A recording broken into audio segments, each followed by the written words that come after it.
भगवत प्रसाद यस्य प्रसादं ध्येयं स्तवं यशस्वी सन्ना वन्दे गुरु श्रीचरणारविन्दं श्री गुरु श्री चुतपरकमला श्री गुरु वैष्णव श्री रूपं सप्रजातं सहगणरघुनाथान्वे तं सजीवं सद्वैतं परिजन सहितं कृष्ण चैतन्य देवं राधा कृष्ण पादान् सहगणललिता विशाखानिकांश्च अनर्पितचरणं चिरात् करुणावतीर्णं फलो समर्पयितुं मुन्नतोच्चलरसं सभक्ति श्रियपरिपूरणसुन्दररूपिपदम्बो सन्देपितो सदाहृदयस्कन्दरे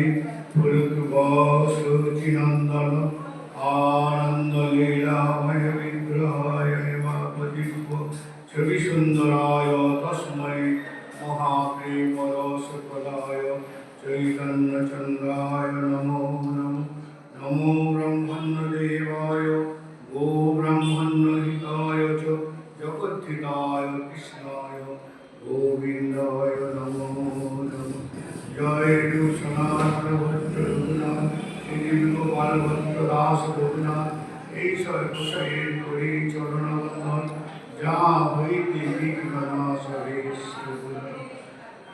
वंशावर्गदुर्भ्रष्टति पाशुद्ध भय गज पतितान पावनेभ्यो वैष्णवेभ्यो नमः सकल सुत वैष्णवेर करि नमस्कार তোমরা সবে মিলে পদধূলিতে নমস্কার অজ্ঞানতিমিরান্ধস্যজ্ঞানাঞ্জনশলাকয়া চক্ষুরুন্মিলিतं येन तस्मै श्रीगुरवे नमः शिवरूपमानन्दनिताय गौरहरिबोल शिवरूपमानन्दनिताय गौरहरिबोल नारायणं नमस्कृत्य नरं चैव नरोत्तमं देवी सरस्वती व्यासो ततो जयमुदीरये।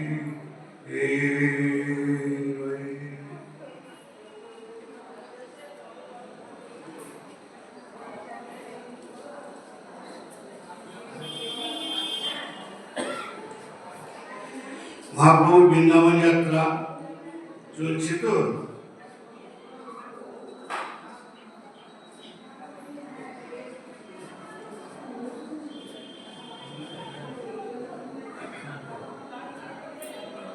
তাহলে কি বলছেন যে একলা বৃন্দাবন যাবে, দর্শনে যেন পিছুটান না থাকে।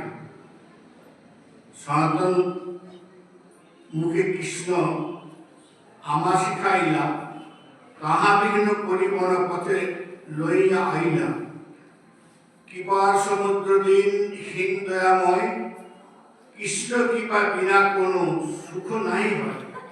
এই মহৎ নানা সুখ প্রভু আইলা কাশী মধ্যাহ্নে স্নান কইল মণিকর্ণিকায় আসি সেই কালে তপন মিশ্র করে গঙ্গা স্নান বহু দেখি হইল তারে বিস্ময় কিছু জ্ঞান।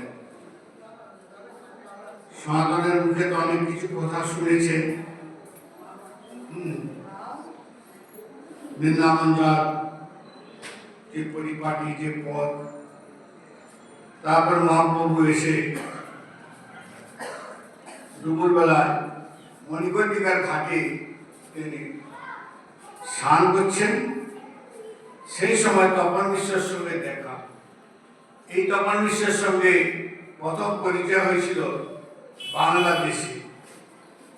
তপন মিশ্রের সঙ্গে যখন মহাপ্রভুর চট্টগ্রামে দেখা হয়, তখন তো ভারত ছিল, আলাদা আলাদা ছিল না, তখন মহাপ্রভু সন্ন্যাস করেননি। তখন তার সেই চাচর চিপুর চুল, কিন্তু এখন সন্ন্যাসী গৌর দেখছেন, তপন মিশ্র দেখছেন এখন সন্ন্যাসী গৌর। হঠাৎ তার মনে পড়ে গেল তাহলে প্রভু তো সন্ন্যাস করেছেন, পূর্বে শুনিয়াছি প্রভু করিয়াছেন সন্ন্যাস, নিশ্চয় করিয়া হইল হৃদয়ে উল্লাস, প্রভুর চরণ ধরেই করেন রোদন, প্রভু তারে উঠাইয়া কইল আলিঙ্গন, প্রভু লইয়া গেলা বিশ্বের সব দর্শনে, তবে আসি দেখে বিন্দু মাধব চরণে। ত্রিবেণী সঙ্গমে গেলে বিন্দু মাধব ওখানে মন্দির আছেন, সেই বিন্দু মাধব অবশ্যই দর্শন করা উচিত, বিন্দু মাধব। দেখুন মহাপ্রভু কিন্তু ঠিক স্বাস্থ্যের নিয়মগুলি তিনি মেনে মেনে কিন্তু সমস্তই করছেন, কোনোটাই কিন্তু তিনি বাদ দিচ্ছেন। তবে আসি দেখে বিন্দু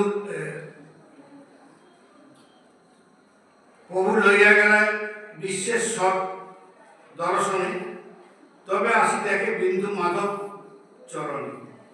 ঘরে লো আইলে প্রভুকে আনন্দিত হইয়া, সেবা করে নৃত্য করে বস্ত্র মুড়াই, প্রভুর চরণোদ্যোগ সবংশে কইলা পান, ভট্টাচার্যের পূজা কইলা করিয়া সম্মান, প্রভুরে নিমন্ত্রণ করি ঘরে ভিক্ষা দিল, বলভদ্র ভট্টাচার্যে পাক করাই, ভিক্ষা করে মহাপ্রভু করিলা শয়ন, বিশ্বপুত্র রঘু করে পাদ সম্ভাষণ, প্রভুর শেষান্ন মিশ্র সকলে খাইলা, প্রভু আইলা শুনি চন্দ্রের সকল আইলা, মিশ্রের সখাতীয় প্রভু পূর্বে দাস, বৈদ্য জাতি লিখন বৃদ্ধি বানারসী বাস, আসি প্রভু পদে পড়ি করেন রোদন, প্রভু তারে কৃপা করি কইল আলিঙ্গন, চন্দ্রের সকল কয়ে প্রভু বড় কৃপা কইলা, আপনি আসিয়া ভিত্ত দর্শন দিলা, আপন পারাব্দে বসি বানারসী স্থানে, মায়া ব্রহ্ম শব্দ বিনা নাই শুনি জানি, সরদর্শন ব্যাখ্যা বিনা কথা নাই দেখা, বিশ্ব কৃপা করি মরে শোনাও কৃষ্ণ কথা, নিরন্তর তুলে চিন্তি তোমার চরণ, সর্বস্বে ঈশ্বর তুমি দিলা দর্শন, প্রকাশানন্দ শ্রীপাদ সভাতে বসিয়া, বেদান্ত পুরাণ বহু শিষ্যগণ লইয়া, এক বিপ্র দেখি আইলা প্রভুর ব্যবহার, প্রকাশানন্দ আগে কহে চরিত্র তাহার। সে বিপ্র প্রকাশানন্দ সরস্বতী বলছেন, দেখুন পাঠ, এক সন্ন্যাসী আইলা, জগন্নাথ হইতে এক সন্ন্যাসী এসেছেন, তাহার মহিমা প্রতাপ না পারি বর্ণিতে, মানে এত প্রতাপ এত মহিমা সেটা বর্ণনা করার মতো নয়, সকলে দেখিয়া তাকে অদ্ভুত কথন, প্রকাণ্ড শরীর শুভ কাঞ্চন বরণ,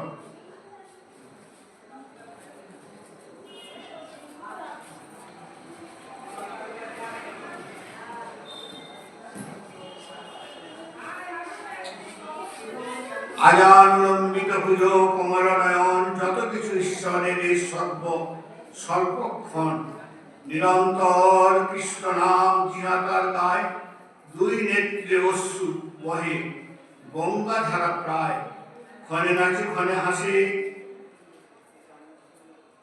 করে কর্দন, ক্ষণে হুঙ্কার করে সিংহের গর্জন, জগৎ মঙ্গল তার কৃষ্ণ চৈতন্য নাম, নাম রূপ গুণ তার সব অনুপম, দেখিলে সে জানি তার ঈশ্বরের প্রীতি, অলৌকিক কথা শুনি কি করে প্রতীতি, শুনিয়া প্রকাশানন্দ বহুত হাসিলা, বিপ্র উপহাস করে কইতে লাগিলা, শুনিয়াছি গৌর দেশের সন্ন্যাসী ভাবু, কেশব ভারতীর শিষ্য লোক প্রতারক, চৈতন্য নাম তার ভাবুকগণ লইয়া, দেশে দেশে গ্রামে গ্রামে কুলে নাচাইয়া, যেই তারে দেখে সেই ঈশ্বর করি কহে, ওই যে মোহন বিদ্যা যে দেখেছে না। দেখুন মহাপ্রভুর সময় নিন্দুক লোক ছিল, তাহলে মহাপ্রভুকে কত নিন্দা করছেন তারা, হ্যাঁ, মহাপ্রভুকে যে কেশব ভারতীর কাছে দীক্ষা নিয়েছে, কেশব ভারতীর শিষ্য লোক প্রতারক, মানে লোকের সঙ্গে প্রতারণা করে, হ্যাঁ, চৈতন্য তার নাম ভাবুক, দেশে দেশে গ্রামে গ্রামে ঘুরে বেড়ায়, কখনো নেচে নেচে, হ্যাঁ, তাকে যারা দেখেন সাধারণ মানুষ তাকে ঈশ্বর মনে করে, ঈশ্বর জ্ঞান করে।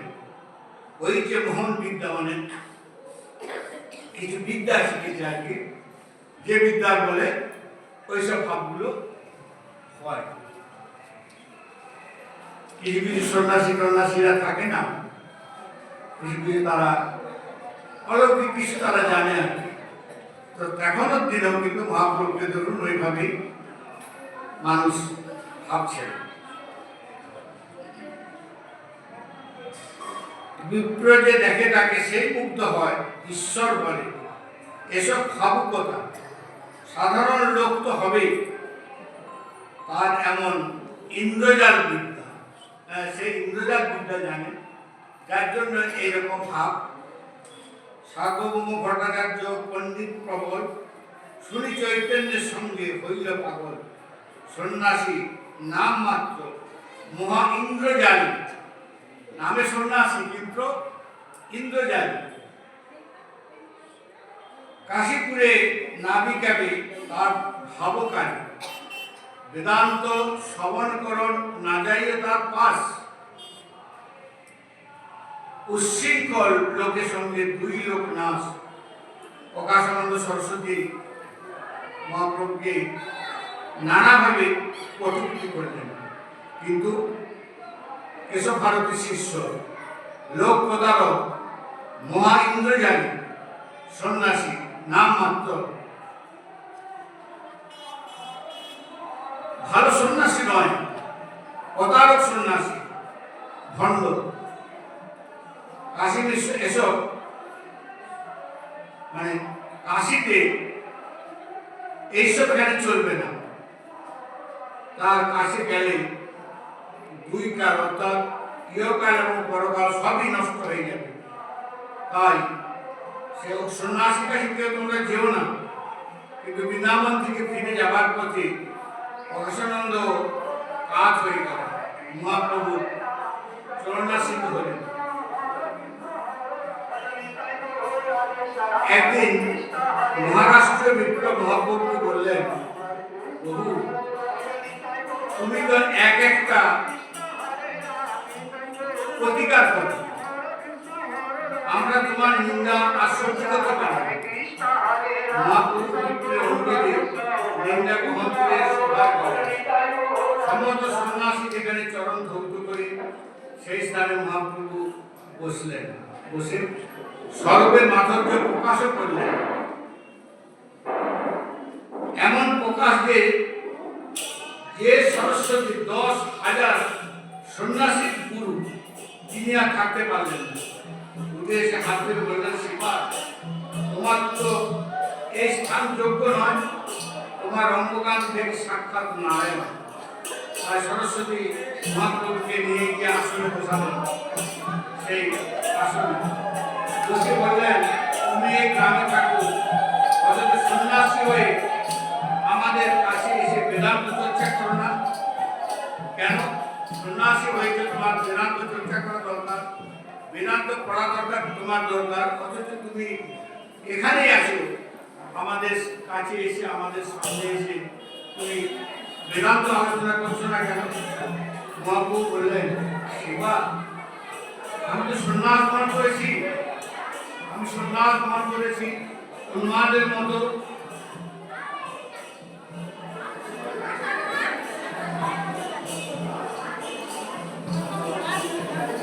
আমার গুরু আমাকে উপদেশ দিয়েছেন, তুই মূর্খ, তোমার নাই বেদান্ত অধিকার, অতএব তুমি নিরন্তর কৃষ্ণ নাম করো। কিন্তু জানো শ্রীপাদ, কৃষ্ণ নাম আমাকে পাগল করে তুলেছে। তাই ও গুরুকে কি বললাম, কিবা মন্ত্র দিলে গোসাই, কিবা তার ওর জপিতে জপিতে মন্ত্র করিল পাগল।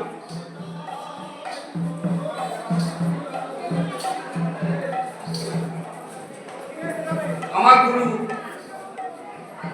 উত্তর দিলেন, তোমার তোমার আগে কৃষ্ণ প্রেমোদয় হয়েছে।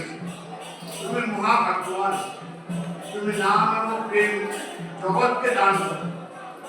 নিজে কৃষ্ণ বলে নাচো এবং কৃষ্ণ বলে জগৎকে নাচাও।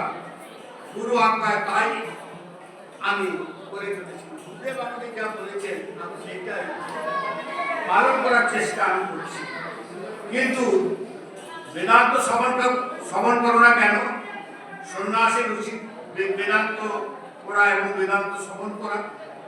বেদান্ত তো কোনো অভিপ্রায় আছে কি? বলেন যদি কিছু মনে না করেন তাহলে আছে। এই বলে বেদান্তের বিচার সব সন্ন্যাসীকে বেদান্ত বিচার করলেন। সেখানে 10,000 সন্ন্যাসী গুরুদেব ছিলেন, আরো সন্ন্যাসী ছিলেন, তার দিকে সব তিনি পরাজিত করলেন। কারণ সরস্বতীর মতন জ্ঞানী লোক, জ্ঞানী সন্ন্যাসী বলছেন, শ্রীপাদ তুমি যা ব্যাখ্যা দিচ্ছ এই কথাটাই ঠিক, আমরাও তো জানি, কিন্তু সম্প্রদায়ের অনুরোধে আমরা খালি পড়ে আছি। সোহম সিংহাসনে বসেছিল প্রকাশানন্দ, তাই তিনি বললেন যে আমরা বসেছিলাম সোহম সিংহাসনে সকলের উপরে, সেই ব্রহ্মই আমি। এই যে সিংহাসন, আমি তো তাতেই বসেছিলাম। কোথা থেকে এলো? গোপবধূ, এবং সেই গোপবধূগণের যে নায়ক এসে সিংহাসন থেকে নামিয়ে আমাদের দাসী করে দিলেন। দাসী কীর্তি গোপবধূ কীর্তেন, মানে পূর্বে সরস্বতীপাদ অনেক তো কটূক্তি করেছিলেন, মহাপ্রভুকে নানা কথা বলেছেন, কিন্তু সেইগুলি কি সুন্দরভাবে মহাপ্রভু স্তুতি হয়ে গেছে। মহাপ্রভু যদি সরস্বতীকে পাল্টা প্রশ্ন করেন কি করে নিন্দাগুলো স্তুতি হবে? সরস্বতী বললেন কেন হবে না? আমি বলেছি নামে মাত্র সন্ন্যাসী মহা ইন্দ্র জানি। এই তো তুমি তো সন্ন্যাসী নও। সন্ন্যাসী কাকে বলে? কামিনী আর কাঞ্চন যারা কায় মনোভাব ব্যক্তি, কামিনী আর কাঞ্চন যারা কায় মনোভাবকে ত্যাগ করে থাকে, ত্যাগ করতে পারে, তাকে সন্ন্যাস বলা যায়। তিনি সন্ন্যাসী, তুমি তো নামে সন্ন্যাসী না। কেন? কামিনী রাধাকে নিয়ে তোমার অনুপ করা হয়েছে, তা তুমি কি করে সন্ন্যাসী হবে? মা ইন্দ্রজালী কেন? বনের বাঘকে তুমি কৃষ্ণ প্রেমে নাচিয়েছ, এটা কি সম্ভব? ইন্দ্রজাল বিদ্যার জাদুকর ছাড়া তো এটা সম্ভব নয়। আম গাছ ফুটে তৎক্ষণাৎ তুমি গাছে পাকা আম ফলিয়েছ এবং পাকা আম খেতে দিয়েছ, কিন্তু তুমি তো মহা ইন্দ্রজাল, শুধু ইন্দ্রজালী নয়। হ্যাঁ, শিবাসনে যখন সবাই খেতে চাইলেন সঙ্গে সঙ্গে আম গাছ তৈরি করলেন, আম গাছ করে সেই গাছের মধ্যে আম ফলালেন এবং আম ফলিয়ে সঙ্গে সঙ্গে পাকা আম ভক্তদের খাওয়ালেন। তাহলে তুমি তো মহাইন্দ্র যাবে। কেননা বনের বাঘ একটা জন্ম পেয়েছে, কত জন্ম পরে যে সে মনুষ্য জন্ম পাবে এবং কত জন্ম পরে সে গুরু পদাশ্রয় পাবে, দীক্ষা হবে, তারও কত জন্ম করে সাধন করতে করতে তবে কৃষ্ণ প্রেমে নাচবে। কিন্তু এতটা বিলম্বের কাজ, পশু তো আগে তো তার মনুষ্য জন্ম হতে হবে।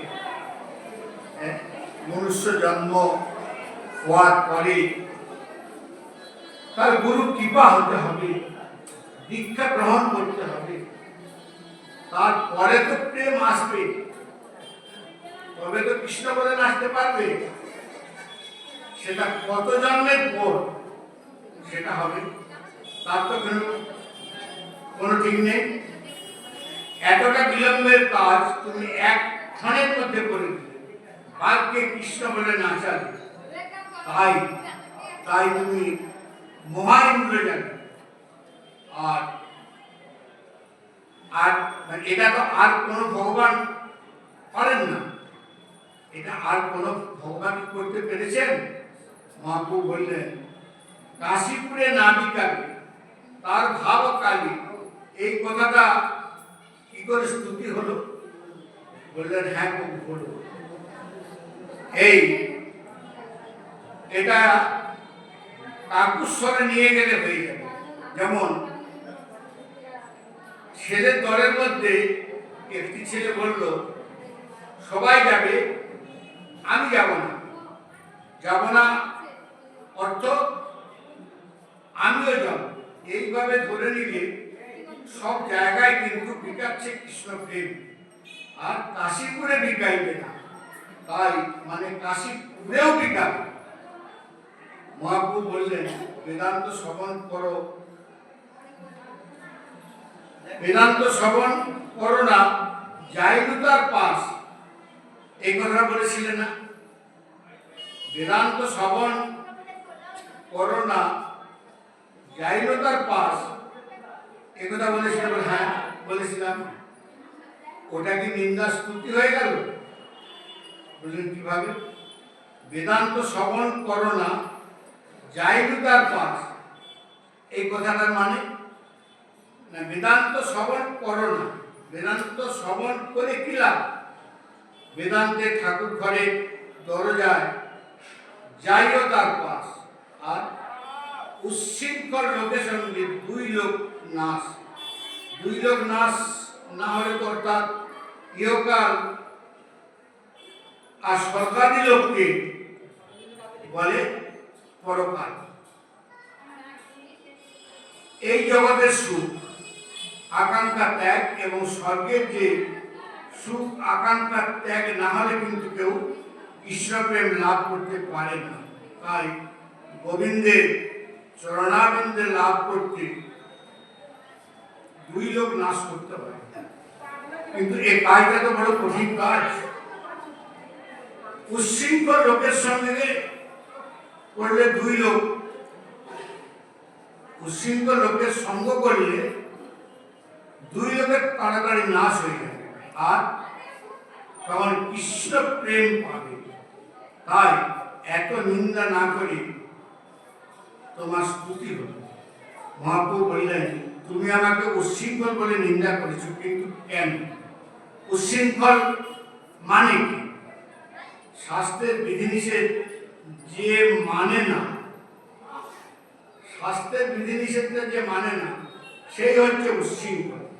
মহাপ্রভু বললেন, আমি শাস্ত্রের বিধিনিষেধ কি মানি না? তুমি কেন মানবে? শাস্ত্রের বিধিনিষেধ তো মানবে জীব, ভগবানকে কি মানতে হবে? তুমি তো স্বতন্ত্র ঈশ্বর, তুমি কেন শাস্ত্র মানবে? আর দ্বিতীয় কথা হচ্ছে, উচ্ছৃঙ্খল মানে যারা বা যে দুষ্টমি করে।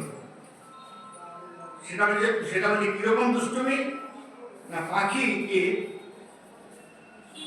শিকল দিয়ে বাঁধা আছে, পাড়ার দুষ্টু ছেলেরা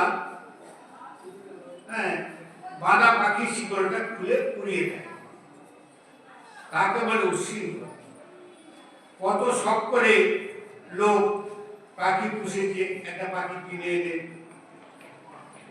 পুষেছে, তেমনি মহামায়া কত শখ করে শেকল দিয়ে ওই জীব পাখিগুলোকে পুষছে। তো কিন্তু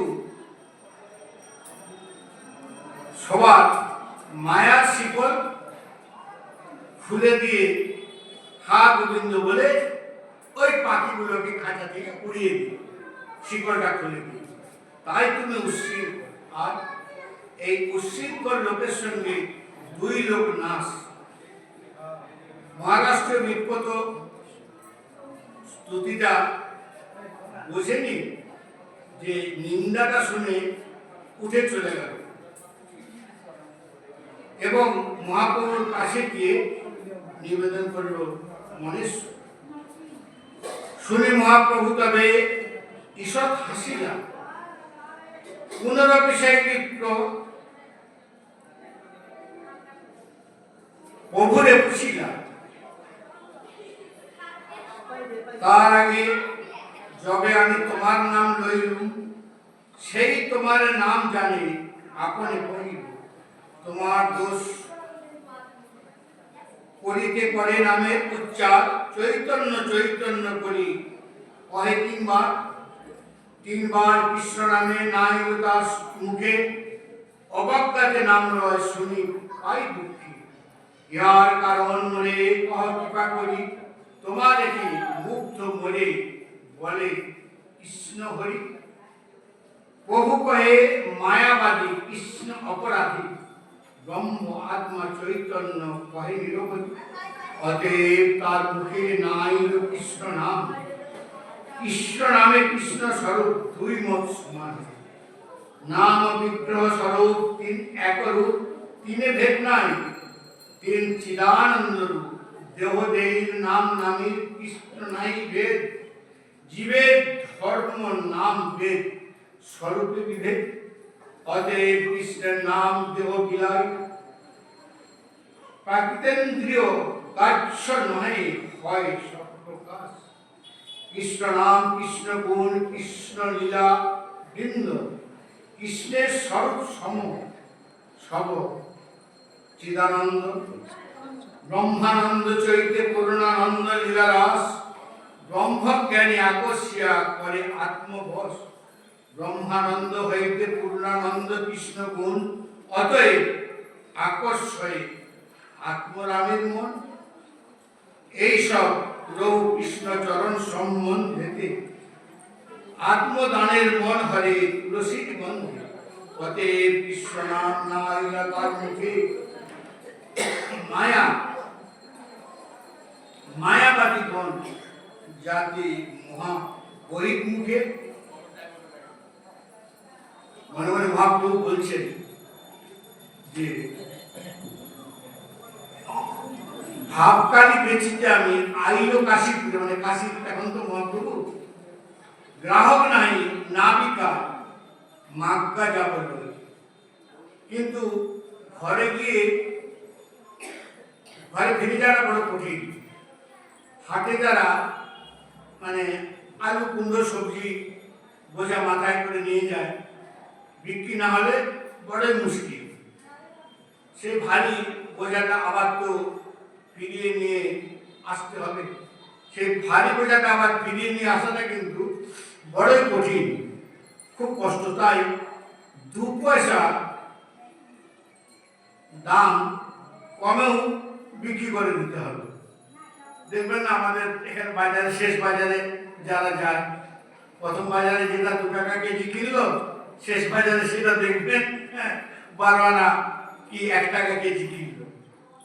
এই তো, তাই সস্তা করে দিলে লোক কিন্তু কিনে নিবে। তাই মহাপ্রভু বলছেন ভারী বোঝা লোয়া আইলাম, কেমনে তো লইয়া যাব, অল্প স্বল্প মূল্যে পাইলে হেতাই বেশি। ভারী বোঝাটা বিক্রি হয়নি, তাই কি করব, এখন যদি অল্প স্বল্প মূল্য পাই তাহলে কিন্তু দিয়ে দেব। কাশীধামে আমাদের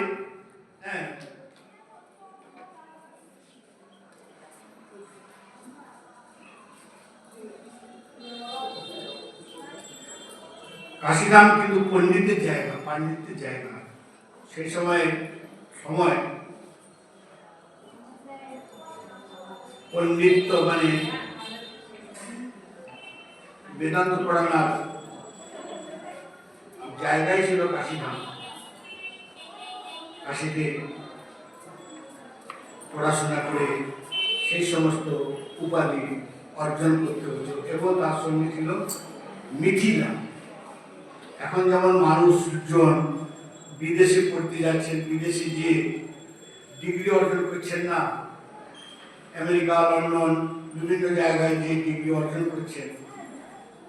আগের দিন আগে 500 বছর আগে সেরকম ডিগ্রি পেতে হলে বিহারের মিথিলাতে যেতে হতো, মিথিলাতে পড়াশোনা করে সেখান থেকে ডিগ্রি অর্জন করতে হতো, এবং কাশীতে।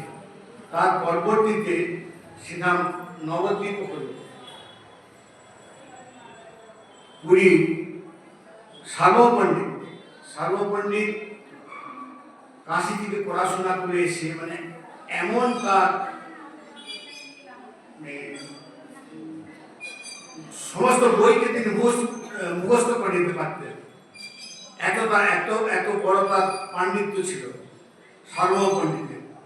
তিনি সেই মিথিলা থেকে পড়াশোনা করে এসে এই নবদ্বীপে তিনি কিছু কিছু পণ্ডিতদের ছেলেদের বললেন যে আমি বলছি এগুলা তোমরা লিখে নাও। সার্বপণ্ডিত গঙ্গাদাস পণ্ডিতের গুরু, গঙ্গাদাস পণ্ডিত ওই সার্বপণ্ডিতের কাছ থেকে পড়াশোনা করেছিলেন। যে গঙ্গাদাস পণ্ডিতের টোলে মহাপ্রভুজি পড়াশোনা করেছেন, সেই সময়ের দিনে আমাদের মিথিলা, নবদ্বীপ এবং কাশী পাণ্ডিত্যের একটা চরম জায়গা ছিল এবং একটা পড়াশোনার উপরে সারা ভারতবর্ষের মধ্যে অন্যতম স্থান ছিল এই মিথিলা, কাশী এবং নবদ্বীপ। যার জন্য এই নবদ্বীপকে বলা হয় অক্সফোর্ড অফ বেঙ্গল। এই নবদ্বীপের নাম এতটাই ছিল, কিন্তু এখন পড়াশোনা করতে হলে আমরা মানে ডিগ্রি অর্জন করতে হলে আমাদেরকে বিদেশে যেতে হচ্ছে, সেখান থেকে পড়াশোনা করে আমাদের ডিগ্রি অর্জন করতে হচ্ছে। তো যাই হোক, সে আগের দিন তো আর নেই, যেমন বর্তমান অবস্থা সেই অবস্থা। তাই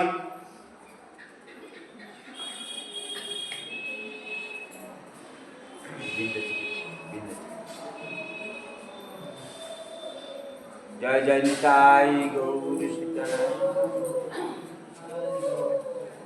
কাশীধামে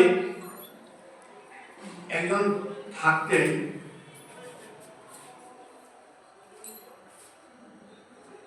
এখানে অল্প মূল্যে তো মানে পড়াশোনাটা পাওয়া যায়। সেই সময় কাশীতে যারা মানে পড়াশোনা করেছেন অল্প মূল্যে, তাদের এমন কিছু খরচা করতে হতো না। প্রকাশানন্দ সরস্বতী সম্পূর্ণ মূল্য কিন্তু দেয়নি। কৃষ্ণ চৈতন্য এই যে নামটি, এই কৃষ্ণ চৈতন্য নামটি একটি সম্পূর্ণ মূল্য। প্রকাশানন্দ সরস্বতী সম্পূর্ণ মূল্য দেয়নি, শুধু চৈতন্য বলেছেন, শিক্ষিত চৈতন্য বলেনি, শুধু চৈতন্য বলেছেন, তাতেই তিনি উদ্ধার হয়ে গেছেন। তাহলে অল্প মূল্য, মূল্যটা অল্প বলেছেন, শিক্ষিত চৈতন্য বলেনি, শুধু চৈতন্য বলেছেন, তাতেই তিনি উদ্ধার হয়ে গেছেন। অল্প স্বল্প মূল্য পাইলে এটাই বেশি। তাই এত দেরি সেই বিপ্রে আত্মসাৎ করি, পাতে উঠি মথুরা চলিল গৌর।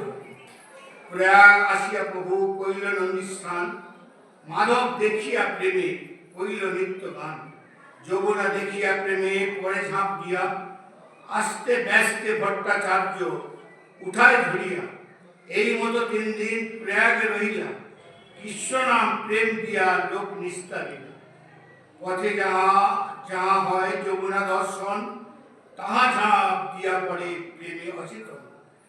মথুরা নিকটে আইসা মথুরা দেখিয়া, দণ্ডবত হইয়া পড়ে প্রেমাবিষ্ট হইয়া। এক বিপ্প পরে প্রভুর চরণ ধরিয়া, প্রভু সঙ্গে নৃত্য করে প্রেমাবিষ্ট হইয়া। তবে মহাপ্রভু সেই ব্রাহ্মণ লইয়া, তাহারে পুজিলা কিন্তু নিভিতে বসিয়া। আর্য সরল তুমি বৃদ্ধ ব্রাহ্মণ, কাহা হইতে পাইলে তুমি এই প্রেমধন। বিপ্রকয় শিলাপ শ্রী মাধবেন্দ্র পুরী, ভ্রমিতে ভ্রমিতে আইলা মথুরা নাগরী। কৃপা করিতিও মোরে নিলয় আইলা, মোরে শিষ্য করি মোর হাতে ভিক্ষা করিয়া। গোপাল প্রকট করি সেব্য কইল মহাশয়, অদ্যাপেও তাহা সেবা গোবর্ধনে হয়। শুনি প্রভু কইলে তার চরণ বন্ধন, ভয় পায়া প্রভু পায় পড়িল ব্রাহ্মণ। ভয় প্রভু তুমি গুরু আমি শিষ্য প্রায়, গুরু হইয়া শিষ্য নমস্কার না করে। শুনিয়া বিস্মিত বিপ্র ভয় ভয় পাইয়া ওইছে বাদ কহ কেন সন্ন্যাসী হইয়া। তুমি তোমার প্রেম দেখি মনে অনুমানী মাধবেন্দ্র পুরী সম্বন্ধ ধর জানি। কৃষ্ণ প্রেমে তাহা যাইয়া তাহার সম্বন্ধ, যাহা বিনা এই প্রেমার কাহা নাই বন্ধ। তবে ভট্টাচার্য তার এই সম্বন্ধ কহিলা শুনি আনন্দিত বিপ্র নাচিতে লাগিলা। তবে বিপ্র প্রভুকে আজ্ঞা আইলা নিজ ঘরে, আপন ইচ্ছায় প্রভু নানা দেখা করে। ভিক্ষা মাগি ভট্টাচার্য করাইলা বন্ধন, তবে মহাপ্রভু আসি বলিয়া বচন। পুরী গোসাই তোমার ঘরে ঘরে করছেন ভিক্ষা, মোরে তুমি ভিক্ষা দেও এই মোর শিক্ষা। যদ্যাপিও সনরিয়া হয় সেই মতো ব্রাহ্মণ, সনরিয়া করে সন্ন্যাসী না করে ভোজন।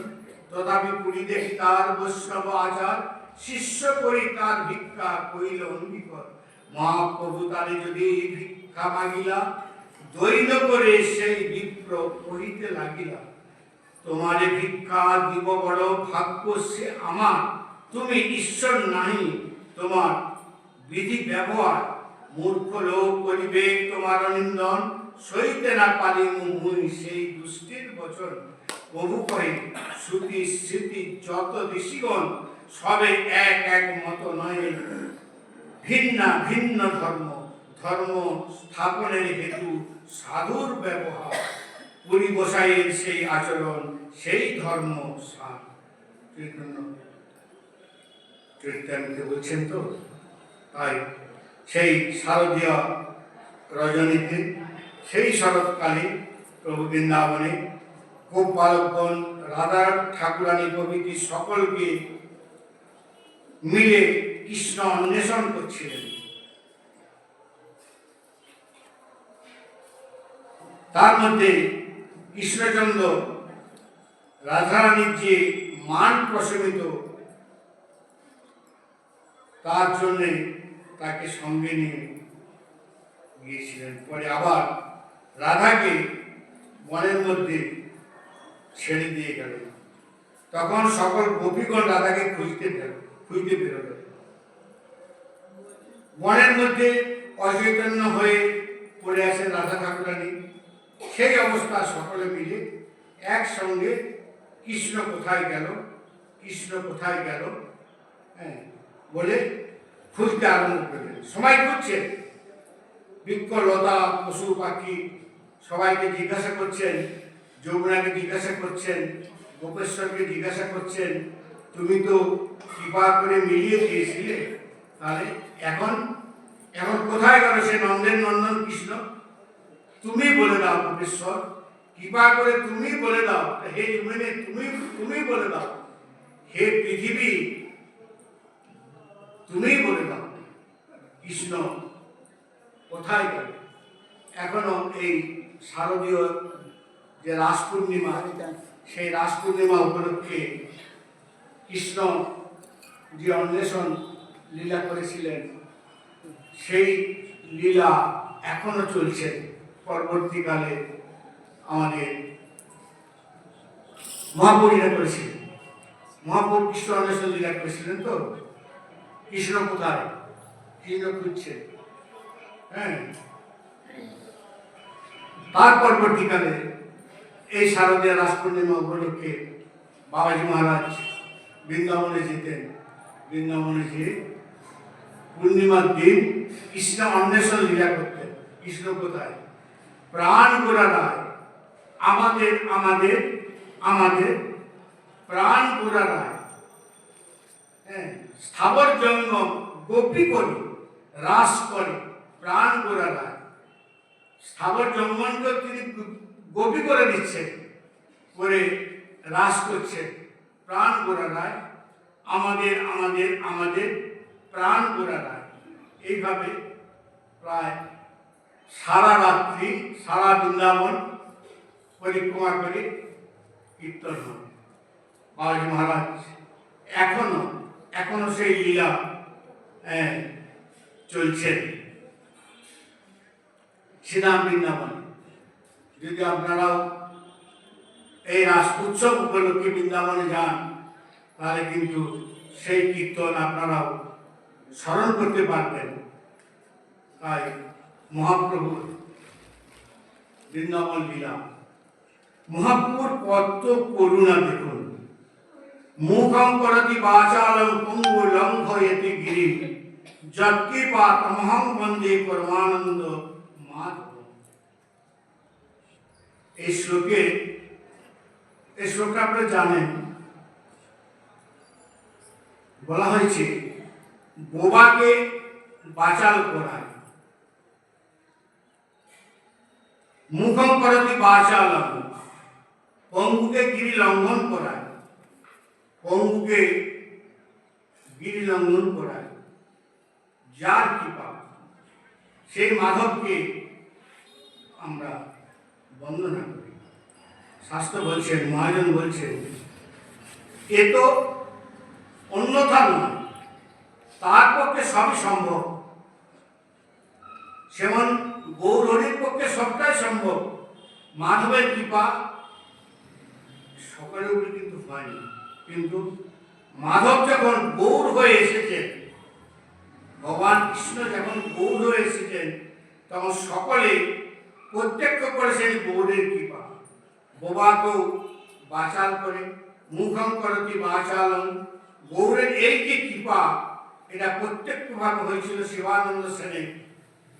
শিবানন্দের ছেলে ছিল 7 বছরের পুরীদাস। পুরীদাসের উপরে মহাপ্রভুর কিরকম কৃপা হয়েছিল। রথযাত্রার সময় নবদ্বীপবাসী, শান্তিপুরবাসী, শ্রীখণ্ডবাসী, পানিহাটিবাসী সব ভক্তরা তো মহাপ্রভু দর্শন করতে তারা পুরী যেতেন। মহাপ্রভু দর্শন হবে এবং রথযাত্রা দর্শন হবে, কিন্তু তাদের আসল উদ্দেশ্য ছিল মহাপ্রভু দর্শন, মহাপ্রভুকে দর্শন করা, আনুষঙ্গিক তারপরে রথযাত্রা দর্শন করা। আর যেখানে স্বাভাবিক প্রেম, মানে যেখানে সকল ভক্তের সঙ্গে শিবানন্দ সেন তার স্ত্রী ও পুত্র গেছেন। এই শিবানন্দ সেনের পুত্র, মানে এনার জন্ম কিন্তু পুরীতে, 7 বছর বয়স হয়েছে, কিন্তু এখনো কোনো কথা বলতে পারে না। তার পিতা আক্ষেপ করে পুত্রকে মহাপ্রভুর চরণে সমর্পণ করে দিয়ে বলছেন, প্রভু তোমার দান তুমি গ্রহণ করো। এর ছেলে তো কিছু বলতে পারে না, কথা বলতে পারে না। মহাপ্রভু তখন তার দক্ষিণ বিদ্যাস্তম্ভ সবর ব্যক্তির সামনে সেই 7 বছরের বালকের মুখে দিয়ে দিলেন। মানে ডান দিকের বুড়া আঙুলটি, ডান দিকে পায়ের বুড়া আঙুলটি সেই বালকটির মুখে দিয়ে দিলেন।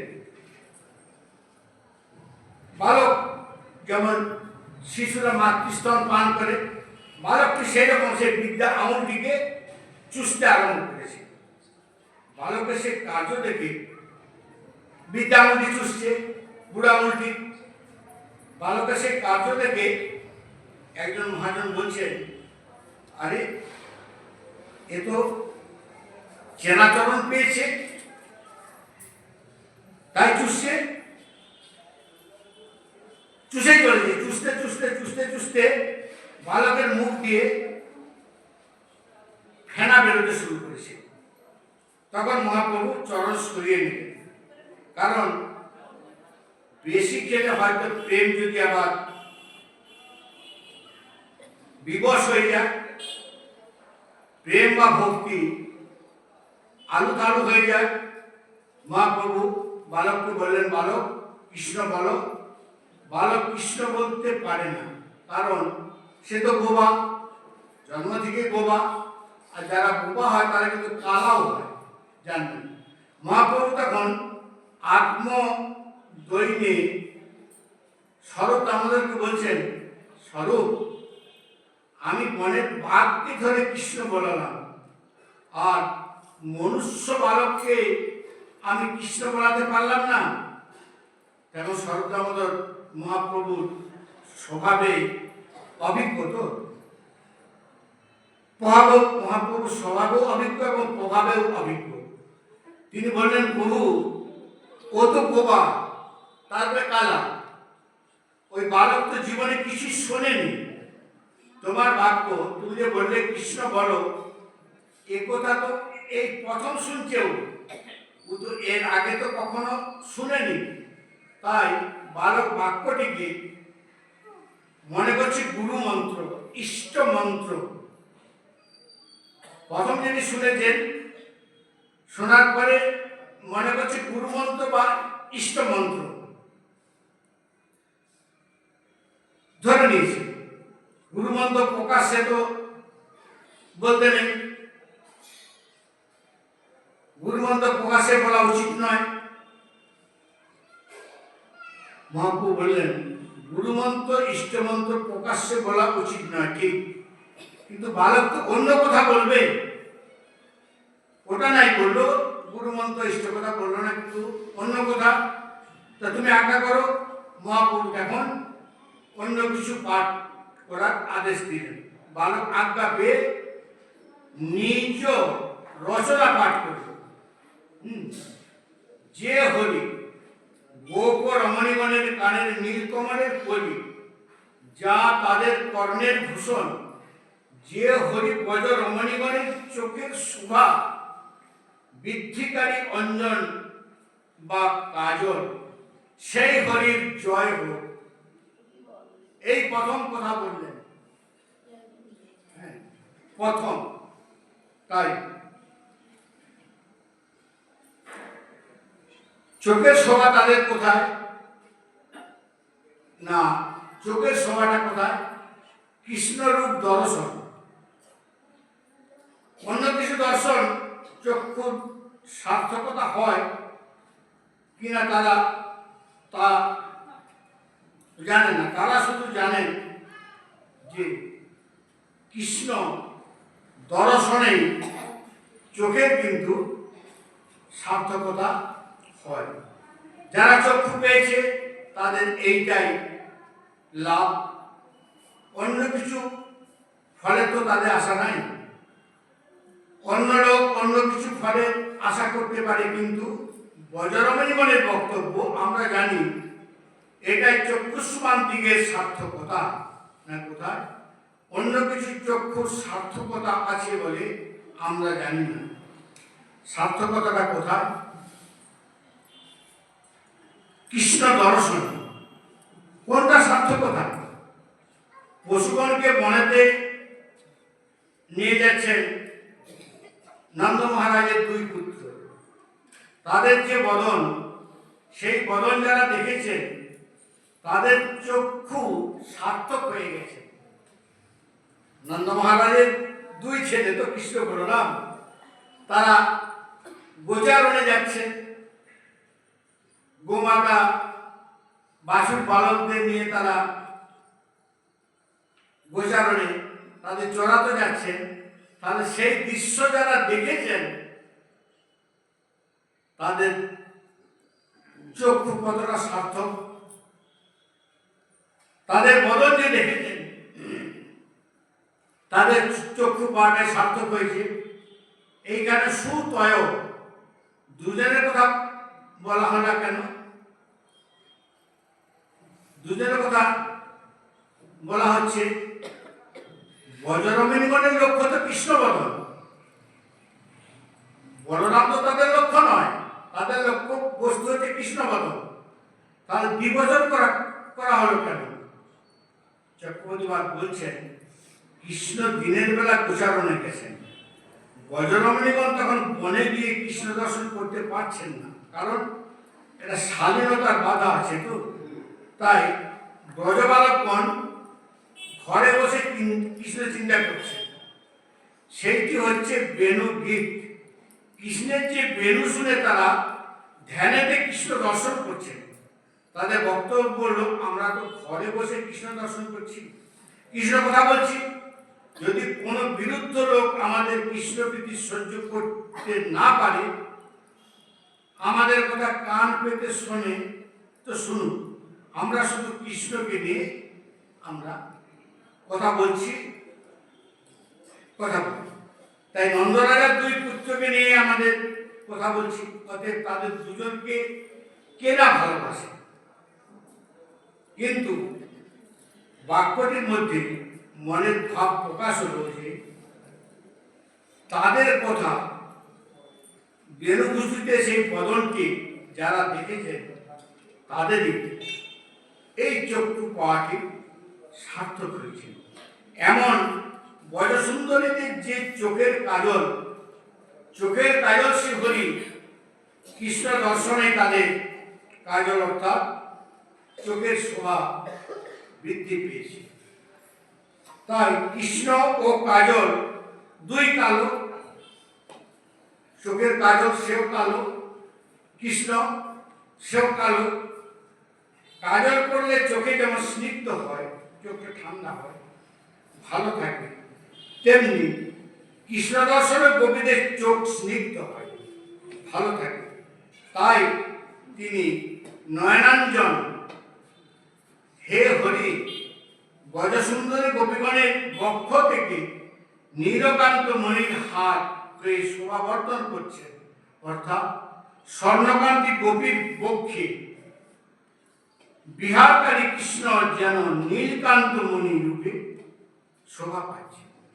শেষে বালক বলছেন, গোপবধূগণকে যে সকল ভূষণ, মানে গোপবধূগণের যে সকল ভূষণ তা যেন তাদের ভূষণ নয়, গোবিন্দই তাদের একমাত্র ভূষণ। কথাটা কত সুন্দর দেখুন। গোপবধূগণের যে আভূষণ আর কি, সে ভূষণ, আভূষণটা তাদের ভূষণ নয়, একমাত্র গোবিন্দই তাদের ভূষণ। তাই গোপীগণের সমস্ত ভূষণ তুল্য যে হরি, সেই হরি জয়যুক্ত। এখানে তিনি কৃষ্ণ বলেননি, বলছেন হরি, হরি জয়যুক্ত। তাই স্বরূপ দামোদর বালক সম্বন্ধে যা বলেছেন সবই সত্য কথা। মহাপ্রভু দেয়া কৃষ্ণ কথা গুরুমন্ত্র করে নিয়েছেন, তাই হরির জয়ের ধ্বনি দিয়েছেন, সেই হরি জয়যুক্ত হোক। রামায়ণে বীজে একটি শ্লোকের মধ্যে বলা আছে, মা নিশা, দস্যুর অন্যায় করে সাপ, মানে সাপ নয়, মানে পাপ আর কি। দস্যুর অন্যায় করে পাপের শেষ ছিল না, প্রচুর পাপ করেছিল, এত পাপ যে তার মুখে রাম নাম পর্যন্ত উচ্চারণ হয় না, যে এত তার পাপ, এত সে পাপ করেছে। তাই প্রথমে কি করলেন, মোরা মোরা জপ করতে আরম্ভ করলেন। মোরা মোরা জপ করতে করতে মোরা মোরা মোরা মোরা, তারপরে রাম রাম রাম রাম জপ হয়েছে। এইভাবে বহুদিন জপ করতে করতে তার দেহ বল্মিক, মানে উই পোকা হয়ে গেছে, গোটা শরীরটা তার উই পোকার স্তূপ হয়ে গেছে। তাই দস্যু হলেন বাল্মীকি। সে বাকসিদ্ধ ঋষির মুখে প্রথম বাক্য স্ফুরিত হল মা নিশা। ব্রহ্মার আদেশে তিনি রামচরিত বর্ণনা করেন, কারণ শব্দব্রহ্মের জাগরণ হয়েছে তার মুখে। হে নিশাদ বা হে ব্যাগ, তুমি দীর্ঘকাল ধরেও প্রতিষ্ঠাকে লাভ করতে পারবে না। তুমি কাম মোহিত দুই ক্রঞ্চ মিথুনের মধ্যে একটিকে বধ করে দিয়েছ। তাই তুমি অত্যন্ত গরিব কাজ করেছ, তার জন্য তুমি দীর্ঘকাল অপেক্ষা করেও প্রতিষ্ঠা লাভ তুমি করতে পারবে না। এই কথার মধ্যে রামায়ণের বীজ গুপ্ত রয়েছে। এই বাক্যটি মানে একটু অন্যভাবেও করা যায়। ক্রঞ্চ মানে বক, আবার রাক্ষস, বোকা রাক্ষস। কথাটি নিষেধার্থে না নিয়ে মা লক্ষ্মী, লক্ষ্মী যেখানে বাস করেন, তো হে সীতাপতি বা রামচন্দ্র, তুমি দীর্ঘকাল প্রতিষ্ঠা লাভ করো। কারণ কামমোহিত রাক্ষস মিথুনের মধ্যে, রাক্ষস রাবণ এবং মন্দোদরীর মধ্যে একটিকে অর্থাৎ রাবণকে বধ করেছ। সুতরাং তুমি দীর্ঘকাল প্রতিষ্ঠিত হও, রাম নামে প্রতিষ্ঠিত হোক। এই শব্দবম্ব জাগ্রত হওয়ার রামায়ণের উৎপত্তি। এতকাল অর্থাৎ বহুদিন রামায়ণের ধ্যান করে বাল্মীকি হয়ে তবে এই বাক্য তা স্ফুরিত হল, মা নিশা। আর দেখুন, আর কোনো তপস্যা নেই, শুধু মহাপ্রভু বৃদ্ধ আঙুলটি চুষে যে রস, যে শ্লোক উদ্গীরণ করল এই বালকটি। তাই রামায়ণের প্রথম শ্লোকের মধ্যে রসের কোনো চিহ্ন পাওয়া গেল না,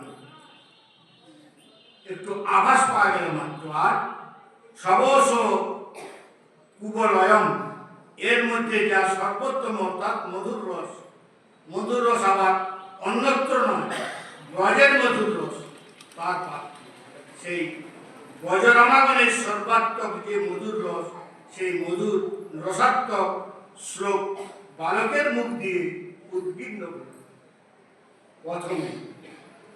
তাই চরণ চুষে বালকে উদ্গার উঠল, সবস কুবলম, শ্লোক উদ্গীর্ণ হল।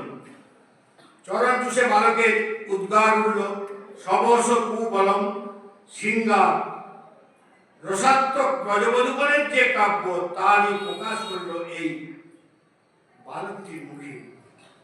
কোনো সাধারণ প্রয়োজন নেই বা যুগ যুগ ধরে তপস্যা কি সাধন ভজন সেটারও প্রয়োজন নেই।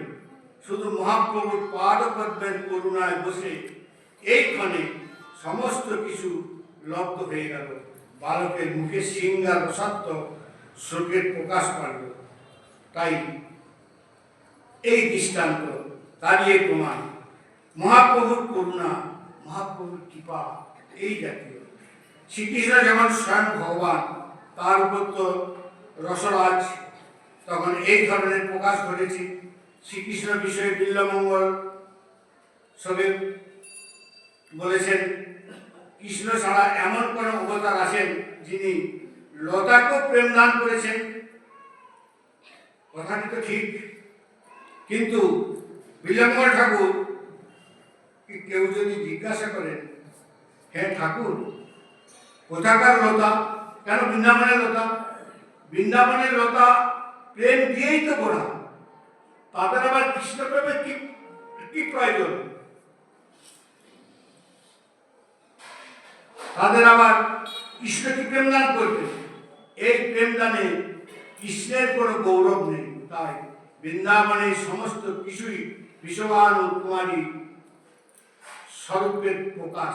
যেমন একটা টাকার সংখ্যা, এক টাকার সংখ্যা থাকে, এক টাকার সংখ্যা কারো কাছে থাকে, সেটাতে নানা ভোগ্য বস্তু, সজ্জা, খাদ্য, পানীয়, ফুলের মালা সবই ক্রয় করা যায় একটা টাকার বিনিময়ে। যেমন সব ভোগ্য বস্তু ওই টাকাটারই বিস্তার। এই ভোগ্য বস্তুগুলি কিভাবে এলো? ওই টাকাটার জন্য তার বিস্তার।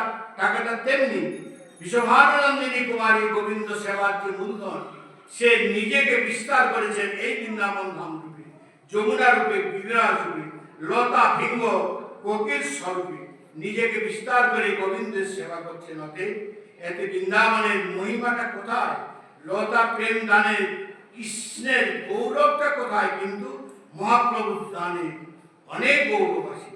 ঝাড়খণ্ডের গণপতি ধরে মহাপ্রভু আসছেন এবং সিংহর ব্যাঘ্রকেও তিনি প্রেম দিচ্ছেন, কৃষ্ণ বলাচ্ছেন, তারা প্রেমে লুটালুটি খাচ্ছেন। এই হচ্ছেন আমাদের মহাপ্রভু। মহাপ্রভু ঝাড়খণ্ডের গণপতি ধরে বৃন্দাবনে আসছেন।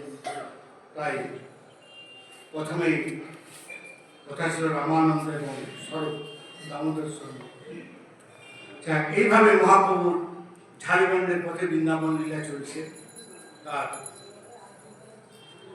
স্বরূপ মহাপ্রভুর করুণা। আজকে এখানে বিশ্রাম রইল, আবার আগামীকাল কৃপা হলে জয় জয় জয় রাম।